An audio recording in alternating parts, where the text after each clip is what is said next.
Good morning. আমার বিছানার অবস্থা দেখে কেউ ভেবো না যে আমি এইমাত্র ঘুম থেকে উঠলাম।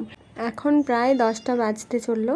আমি কিন্তু এখন প্রায় দিনই 6:45 নাগাদ উঠে পড়ছি, যদিও সেটা আমার বডির কৃতিত্ব।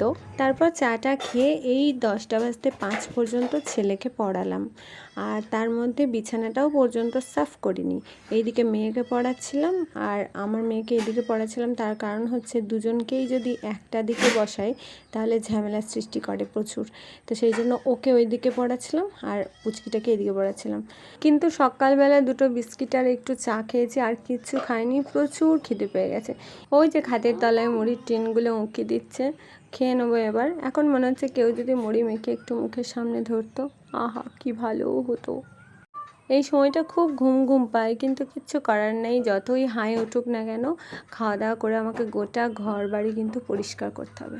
আর খিদে পেলে কিন্তু কিচ্ছু ভাল লাগে না, একদম কিচ্ছুটা ভাল লাগে না। আর যেহেতু সকালবেলা যদি একটু ভারী খাবার খাওয়া হয় তাহলে হয়তো ঠিক থাকে, কিন্তু ওই 1 কাপ চা আর 2টো বিস্কিট খেয়েছি, সেই জন্য পেট ব্যথা করছে।